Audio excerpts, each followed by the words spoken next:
2013 में Princeton university ने एक रिसर्च की थी कि दीवारों के कान होते हैं। इस साइंटिस्ट लोगों ने प्लास्टिक शीट्स में इलेक्ट्रॉनिक सर्किट्स डाले और पता चला कि दीवारें साउंड की वाइब्रेशन को कैप्चर करके कुछ देर तक याद रख सकती हैं।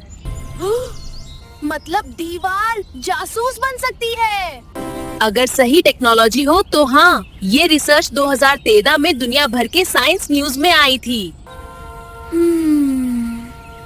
तो रमान सर भी शायद वही कर रहे थे, दीवारों को साउंड मेमोरी देने की कोशिश।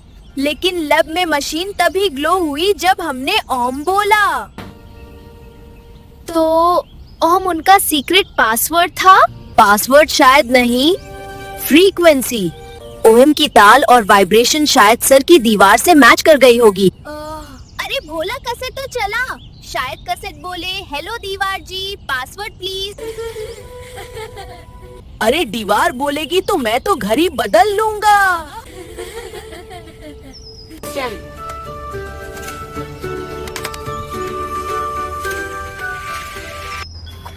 अगर तुम लोग यहाँ तक पहुँच गए हो तो समझो दीवार आवाज सुन सकती है। कोड 180। ये कोड 180 क्या है? कोई ओटीपी है क्या? रमन सर की कौन कौन सी चीज हमारे पास है? वो पाइप, लैब, ये कैसेट और बुक। हाँ बुक, लीला बुक निकालो, उसमें पेज 180 देखो। देखो, इसमें तो कोई टावर बना है। इसका मतलब टावर में भी कोई राज है।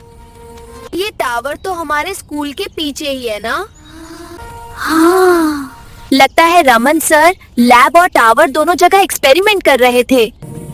अरे यार, कभी गुफा कभी टावर, लगता है डिस्कवरी चैनल ज्वाइन कर ही लूं। ऐसे चलते रहा ना, एक दिन मेरा फेस नेशनल ज्योग्राफिक के कवर पे होगा। Boy who accidentally solved everything. तो फिर आज शाम को टावर देखने चलते हैं। हाँ ठीक है, मिलते हैं शाम को। कांति और उसके यार, हंसी में लिपटा संसार, कभी पागल कभी प्यार। कांति और उसके यार।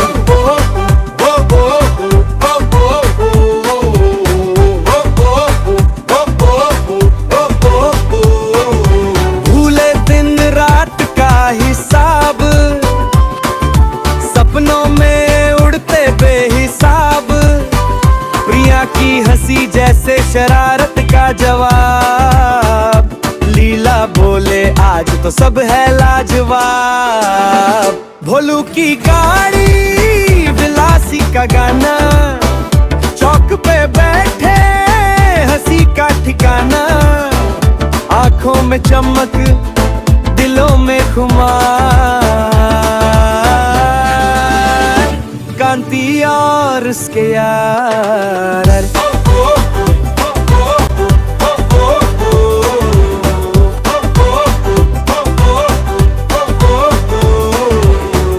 कभी समोसे कभी जलेबी, जीवन है जैसे कोई फिल्मी रेलगाड़ी, हवा में उड़ता प्यार, कभी पागल कभी होशियार।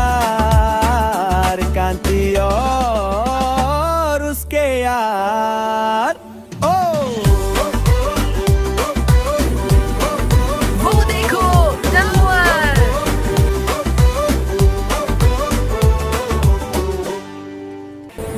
अरे यहाँ तो लॉक लगा है।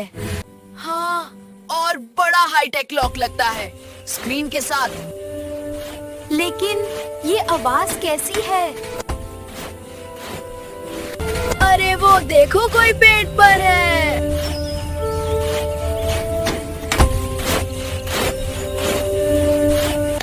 अरे काका, ये क्या कर रहे हो? जिस डाल पर बैठे उसी को काट रहे हो। अरे ये आदमी पागल है क्या? अरे मैं सच बोलता हूँ, झूठ नहीं बोलता। मुझे कुछ नहीं होगा बच्चों। अरे काका, सच बोलने का क्या मतलब है? क्या आप गिरोगे नहीं? नहीं, मेरे गुरुजी ने कहा है सच बोलने वाले की कभी हार नहीं हो सकती, वह हमेशा जीतता है। काका, सच बोलने वाले को चोट नहीं लगती क्या? हाँ, सच बोलने वालों की हमेशा जीत होती है, मगर झूठे लोगों से होती है, मूर्ख लोगों से नहीं। अच्छा बच्चे, ये तो बताओ, सच बड़ा है कि बुद्धिमानी? सच ही बड़ा है काकू, क्योंकि बुद्धिमान व्यक्ति भी झूठ बोल सकता है। हाँ, झूठ बोलने वाला भी चालाक और बुद्धिमान हो सकता है। तो सबसे बड़ा सच हुआ ना। एंड अगर मैं सच्चा हूँ तो मैं इस मूर्खता से भी बच जाऊंगा। कैसे बच जाओगे काका? आरी अपना काम कर रही है, डाल कट रही है, डाल तो टूटेगी और आप गिरोगे। अरे मेरी बात झूठी नहीं हो सकती, देखते जाओ बस। अच्छा, एक बात पूछूं काका? हाँ हाँ पूछो। प्रॉब्लम ये है कि आप भी झूठ नहीं बोलते और मैं भी झूठ नहीं बोलता।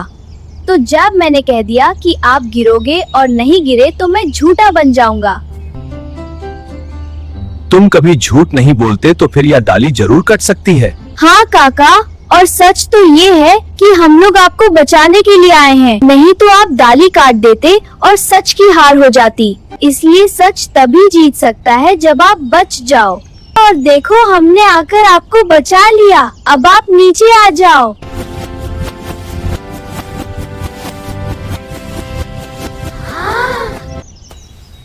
धन्यवाद बच्चों, सच जीत गया। बड़ा अजीब आदमी था। हाँ कांति, लेकिन तुमने अच्छे से समझा दिया। अरे चलो, टावर में चलते हैं अब। हाँ।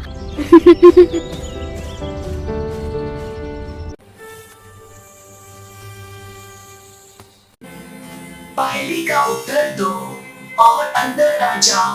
मैं बोझ नहीं पर बहुत भारी हूँ, मैं दिखता नहीं पर पहचान लिया जाता हूँ, मैं छोटा सा हूँ पर दुनिया से भी बड़ा हूँ, बताओ मैं कौन? देखो, लगता है रमान सर हमारा टेस्ट ले रहे हैं। मैं बोझ नहीं, मैं बहुत भारी हूँ, मैं दिखता नहीं पर पहचान लिया जाता हूँ। मैं छोटा सा हूँ पर दुनिया से भी बड़ा हूँ। ऐसी कौन सी चीज है? ये हमारा दिमाग और क्या? गलत जवाब। नहीं, दिमाग सबसे बड़ा नहीं होता। अरे यही बात तो अभी काका ने पूछी थी। सच बोझ भी नहीं है और भारी भी है, दिखता भी नहीं और पहचान भी लिया जाता है। यहाँ छोटा सा है और सबसे बड़ा भी है। अरे हाँ, इसका आंसर है सच। सही जवाब।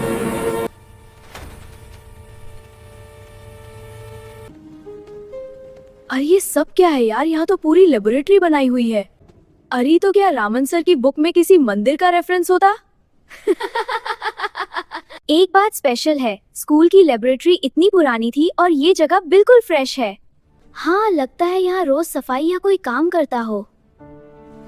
हाँ, लगता तो ऐसा ही है। मतलब रामन सर स्कूल छोड़ के इस टावर में अपना एक्सपेरिमेंट कंटिन्यू कर रहे हैं। देखो, ये रेड बटन ब्लिंक कर रहा है, प्रेस करूँ क्या? अरे नहीं, कहीं पूरा टावर रॉकेट की तरह टेक ऑफ ना कर जाए। अरे भोला, इतना भी क्या डरना। हाँ भोला, कोशिश तो करना ही पड़ेगी। और जिसके पास हिम्मत होती है वो बड़े से बड़े खतरे में भी आगे बढ़ सकता है। हाँ, हिम्मत करने से ही सफलता मिलती है। अरे भगवान का नाम लो और प्रेस कर दो। जय श्री राम।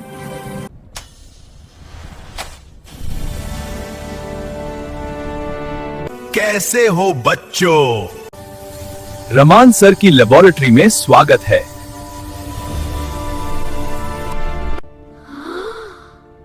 अरे आप तो हमें बाहर मिले थे पेड़ पर। क्या आप ही रमन सर हो? फिर आपने ये सब क्यों किया? हाँ, मैं ही रमन सर हूँ और वो सब तुम लोगों का टेस्ट था। टेस्ट? कैसा टेस्ट सर? और क्या हम पास हो गए? अरे हाँ, तभी तो तुम लोग अंदर आ पाए हो। अच्छा, तो आपने टेस्ट के बहाने हमें अंदर आने का पासवर्ड बता दिया है ना? मैंने कुछ नहीं बताया, तुमने ही तो बताया था कि सच सबसे बड़ा होता है। और हाँ, लेकिन ये सब है क्या सर? और आप यहाँ कौन सा एक्सपेरिमेंट कर रहे हो? ये मेरी लैब है और जो साइंस के लिमिट के बाहर है उसको जाने की कोशिश कर रहा हूँ। तो क्या दीवार में साउंड रिकॉर्ड करना पॉसिबल है सर? मेरा कैसेट सुनकर और लैब में दीवार को देखकर ऐसा तुम लोगों को लगा होगा। हाँ सर, हमने जब ओम कहा तो आपकी मशीन चालू हो गई थी। क्या वॉल साउंड रिकॉर्ड कर सकती है? नहीं, ऐसा पॉसिबल नहीं है। लेकिन हाँ, मैं पॉजिटिव एनर्जी या वाइब्रेशन को रिकॉर्ड करने की कोशिश कर रहा हूँ। देखो, जिस तरह कर्म का फल हमें फ्यूचर में मिलता ही है, वैसे ही बोला गया शब्द अगर सच्चा हो तो खाली नहीं जाता, कभी ना कभी असर करता ही है। कभी सोचा है हमें मंदिर में शांति क्यों मिलती है? क्योंकि वहां आरती और मंत्रों का जाप होता रहता है और वही एनर्जी वहां के एनवायरनमेंट में और दीवारों में स्टोर हो जाती है। बस मैं उसी आभा को समझने की कोशिश कर रहा हूं जो साइंस की लिमिट के बाहर है। तो क्या ऐसा ऑरा रिकॉर्ड होता है सर जी? इसीलिए तो तुम्हें यहाँ बुलाया है। पिछले 15 सालों में ये पहली बार हुआ है कि किसी ने पॉजिटिव एनर्जी से मेरी वॉल को एक्टिवेट कर दिया। उसी से मुझे नाद लोक में सिग्नल मिले और मुझे यहाँ आना पड़ा। तो क्या आप यहाँ नहीं रहते और ये नाडलोक क्या है सर जी? मैं यहीं रहता हूँ बच्चों, लेकिन कभी कभी ही आता हूँ। नाद लोक हमारी पृथ्वी से लाखों किलोमीटर दूर एक ध्वनियों का लोक है। नादलोक, वाह सर, क्या हम नादलोक देख सकते हैं? बिल्कुल देख सकते हो। जो सत्य के रास्ते पर चलते हैं उनके लिए सारे रहस्य खुल जाते हैं। सब लोग ऊपर आ जाओ सीढ़ियों से।